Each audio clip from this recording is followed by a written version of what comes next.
Hey everyone, it is Grant Winsauer, and I am without my co-host today because he is away at a wedding. But I'm still going to bring you our edition of uh, the Bear Claw Cast today, and we've got a couple of very good things to talk about. Starting off with, so Ian Cunningham is is one of the five finalists for the Jaguars GM job, and the other four finalists are James Gladstone, John Eric Sullivan, Ethan Waugh, and Josh Williams. And those interviews for the second round in person will take place starting Wednesday. So hopefully we will figure out who the Jaguars GM is by the weekend. That would be my guess for when that actually happens in terms of a hiring. And I mean, let me be honest here. It would be a huge loss to lose Ian Cunningham because he is a pivotal part of building. He's been a pivotal part of building this roster, but those those third round picks would be very helpful. And I know that the the Bears haven't been very good with hitting on their third round or beyond draft picks, but I think that more has to do with the fact that Eberflus was head coach and not a competent head coach, and with Ben Johnson as head coach, I truly believe that they are actually going to choose players that fit their systems and know they can develop rather than taking shots at random, Ivy League school draft picks. I had to, I am picking on Karan Amagaji a little bit there, but you never know. Maybe with Dan Rashar, he can develop him into a starting caliber, offensive lineman.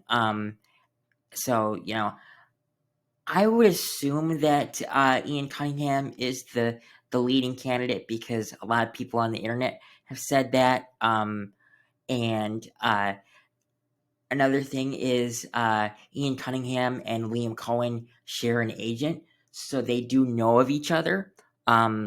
So that's another thing to take into consideration when you think about who would work well together. But I can't say that that's how it's going to go, but that's how all Bears fans are hoping for it to go. I mean, I'm rooting for him, to come back or to get that job. I mean, I just think that if Ian Cunningham, was to take a job, this would be a pretty good one because he has a lot of pieces in place. The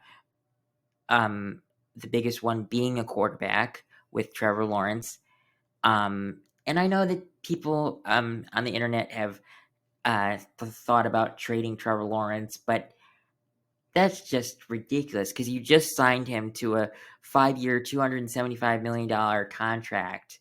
And that's, you can't take that big of a cap hit in the second year of that type of contract.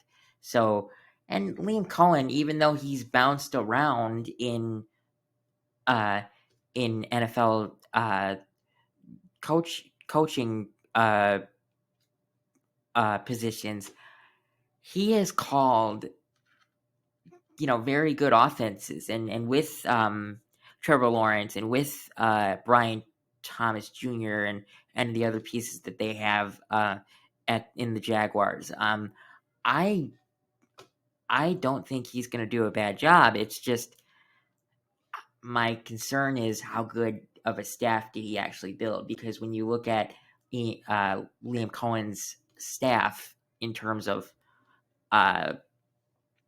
superstarness, there's no big name on his staff and when you compare some other staffs that have been built for this coaching cycle. So I mean, we won't know who the Jaguars GM is probably till the end of the weekend. So maybe by the start of the weekend. But with them not conducting in-person interviews until Wednesday with 5 candidates, I think you'd need a couple of days for all those 5 candidates, maybe a day or two to decide. So if you start Wednesday, I would guess that they choose by Sunday. Maybe take the interviews with 5 candidates probably over 2 or 3 days. Maybe take another day to just meet with the owner and meet with everyone and say who out of those 5 candidates do you think is the best option for us, and then just let them know that they got the job.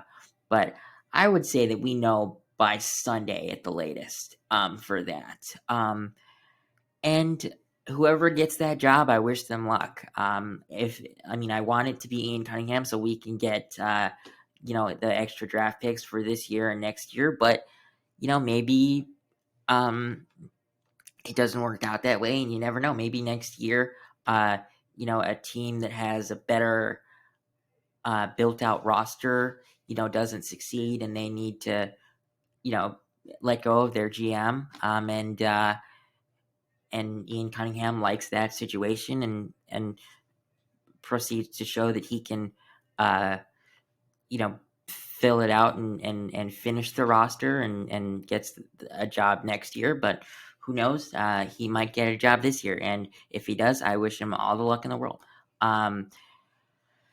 So a couple of, onto our next topic, a couple of more coaching hires were made for Ben Johnson's staff, starting with Matt Aponte, and I think I said that right. I don't know if that's exactly right, but he was the QB coach / offensive coordinator for San Diego University, and he helped turn around that offense. And this is another young mind for Ben Johnson Ben Johnson and Caleb Williams in the QB room, because JT Barrett will be like the leading QB coach, but when you have a young quarterback, as many coaches as you can get to help him will be helpful. And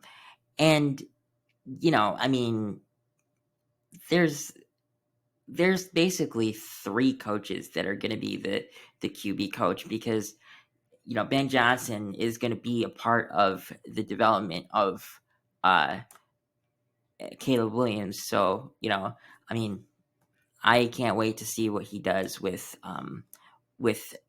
Williams, and I know that the offense isn't going to look the same as he had in Detroit, because he proceeded to say that, but he did say that he's going to tailor the offense to Caleb Williams' strengths, so that's really good, and I'm very, very excited for that, and I can't wait to see how this team builds in the future and sees how things go with Ben Johnson as the head coach. And then the other hire that was made was Kyle DeVan for offensive line assistant coach. And when we got Dan Rashar, I didn't think that we needed to have a assistant offensive line coach.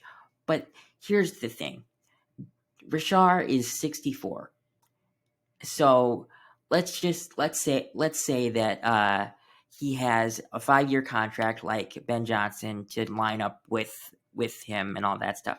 So by the time he finishes that contract, he is going to be 69 years old. And I'm not saying that he can't coach past 69, but that's pretty old for that situation. So, and Kyle DeVan is 40 years old.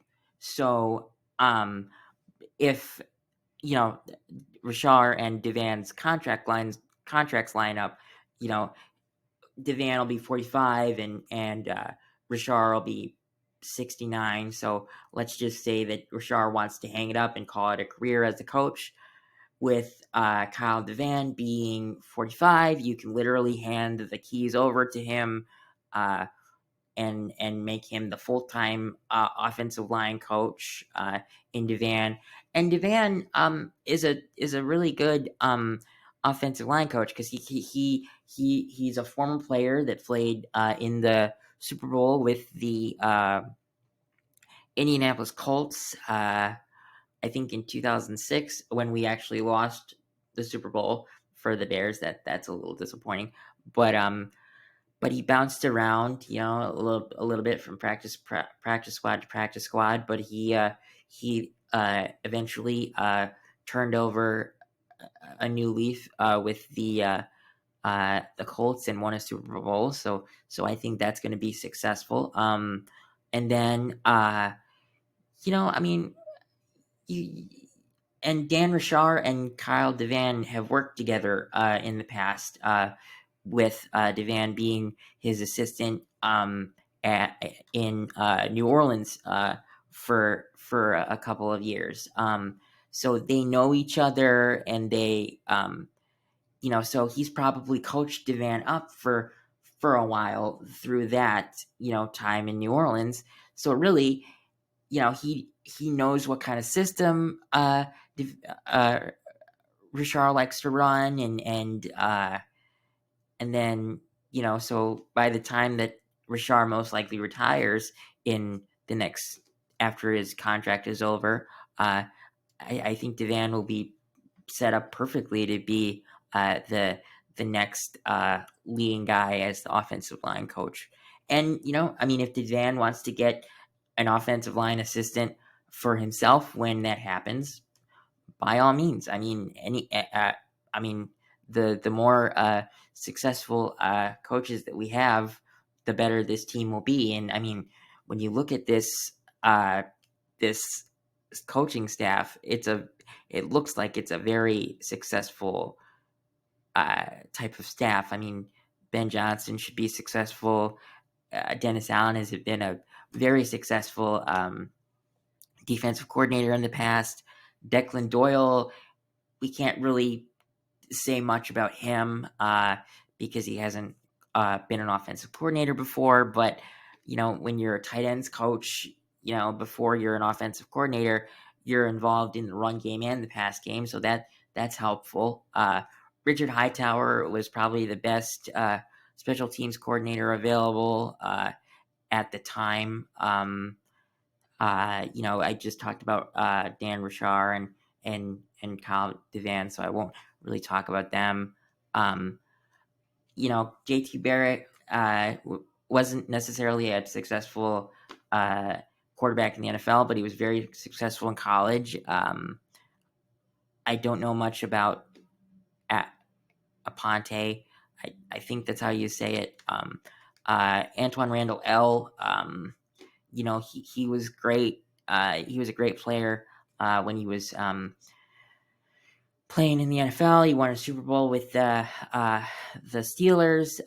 Eric Bieniemy, not very successful as an offensive coordinator, but he oversaw some great development in running backs in Maurice Jones-Drew, Adrian Peterson, Jamal Charles, and then I think possibly Isaiah Pacheco a little bit. Jim Dre is a pretty good tight ends coach. Al Harris, another great player, as our secondary / pass game coordinator. Great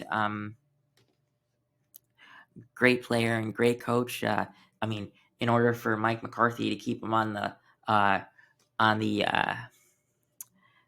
Cowboys staff last year, he had to make him assistant head coach. So that has to say something.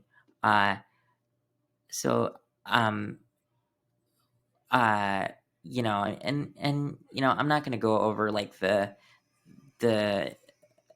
D-line coach and stuff like that, because you know, we've talked about them pretty much.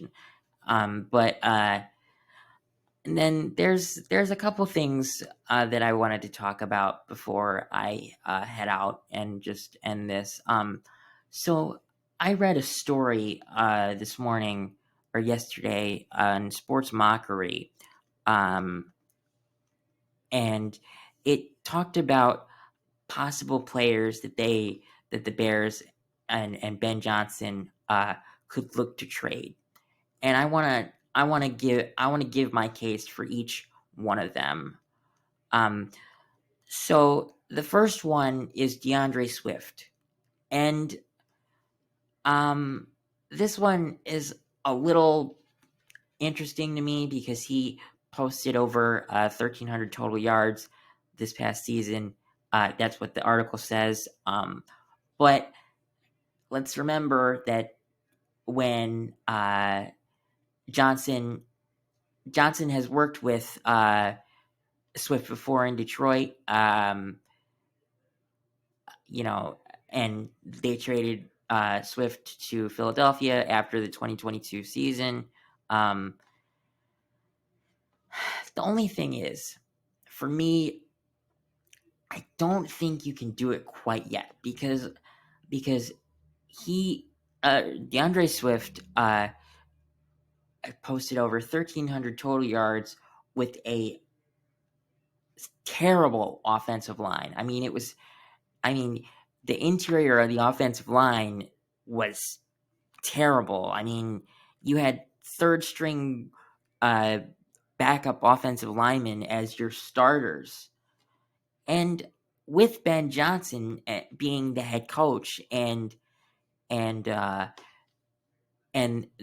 success that he's had in the past, I believe that players will want to come to Chicago because of the Chicago Bears having Ben Johnson as their head coach. And with his success in the past, I think that will help a lot. So I don't think you can do it quite yet. But if they do it and, you know, Johnson wants to, you know, build his own 1-2 punch in Chicago, by all means do it. I trust you as our head coach. I trust you more than anyone that we've had in as our head coach in the past. So, you know, it's up to you, but I don't think he can do it quite yet. But we'll see. The next one is DeMarcus Walker. This one is a little weird for me because I've heard that he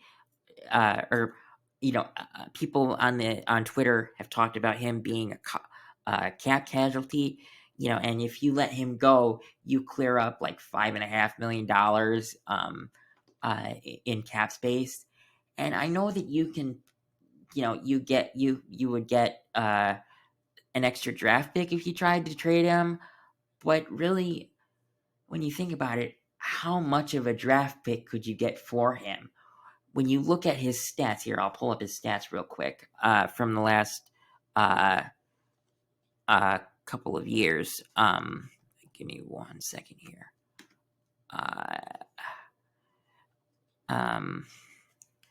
Okay, stats. All right. So, okay.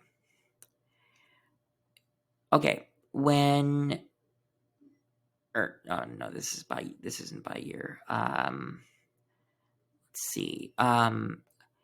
So in 2024, he played 17 games, which is all the games, which is great, but he only had 3.5 sacks. And I believe the year before that, here, let me look at 2023. The year before that, he had why isn't it working like that? Okay, there we go. The year before that, he had I'm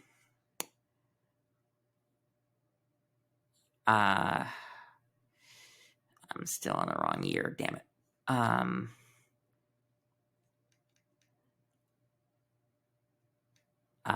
Okay, I'm on the right year, and apparently he had 7 sacks in 2022. But I mean, I don't. Oh wait, nope. That's when he was with Tennessee. Fuck, damn it, I'm on the. So I might be looking at all the wrong years here. But he hasn't necessarily had stellar stats aside from the one great year that he had in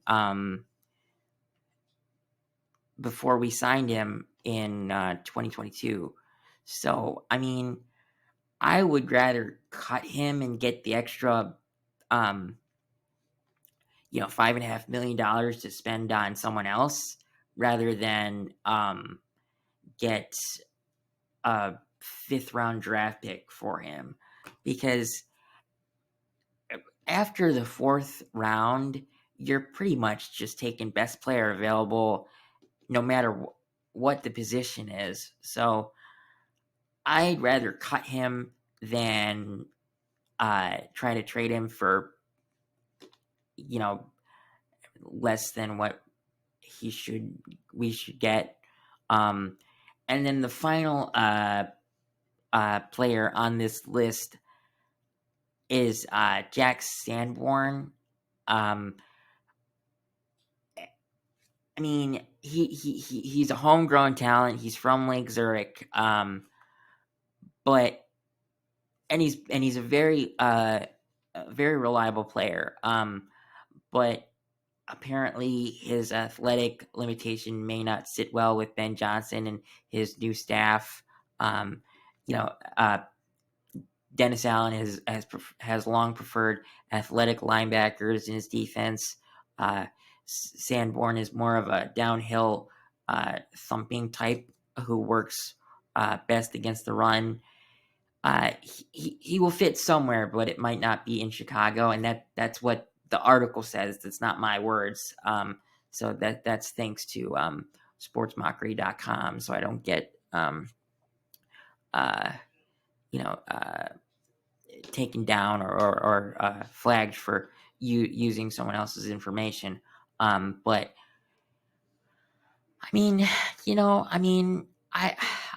I would hold off on Swift, and probably hold off on Swift is the only one that I would hold off on, because I mean, the Bears should revamp their whole interior offensive line from left guard to right guard, hopefully with one of those guards being Trey Smith. And I mean, if I was a betting man, if we got Trey Smith, I would probably bet that Ben Johnson would try and get Kevin Zeitler to come over from Detroit to be the other left guard. And if he can't, I would totally welcome the Bears drafting Tyler Booker from Alabama or any type of guard from in the draft, because the draft is about a month and a half away.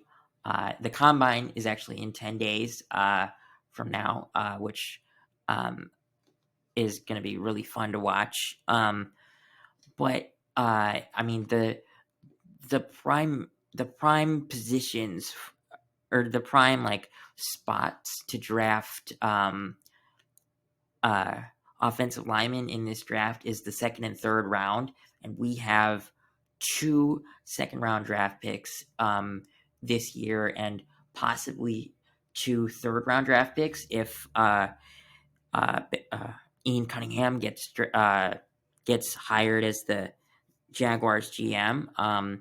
And I mean, I personally believe that if you can get 2 positions on the offensive line in free agency, hopefully those 2 positions being guard and center, I think you can draft a couple of rookies, that would be maybe. I mean, I wouldn't qualify them as developmental if you draft them in the second round. But if we can revamp this interior offensive line to where you have proven guys in the interior with guys like Trey Smith and, let's say, Drew Dahlman are your right guard and center. And then you have a guy like Tyler Booker at left guard, and then you have Braxton Jones and Darnell Wright as your left and right tackle, because I believe that Braxton Jones will be here at least one more year before we let him go, if if that's how it goes. And I'm completely okay with that, because really the bad season that Braxton Jones had wasn't necessarily all on him. It was really because of the fact that we never had a proven guy in the interior. So I would say that if you get him some help, with proven guys or guys that have come from top level type of college programs like Alabama, LSU, or Clemson, or something like that, I would imagine that his this upcoming season for Braxton Jones would turn around, and he could show that he is a better tackle than we had last season. So I would imagine that if we revamp this offensive line, that DeAndre Swift should stay. And of course, I do agree that he needs a partner in crime, or a Knuckles to his Sonic, if the listeners know what I'm talking about. And with you guys being Bears fans, I would assume that you would know what I'm talking about, since we play the Lions a lot. But I would assume that if we can revamp this interior of the offensive line, it's going to help a lot. And with our money and everything, I think that has to be the primary focus. I mean, you could look at guys like Caleb Johnson from Iowa, Cam Scadaboo from Arizona State. I'll say Aston Genty from Boise State. But I mean, unless we actually do revamp the whole interior on the offensive line, I don't see us drafting Aston Genty at 10.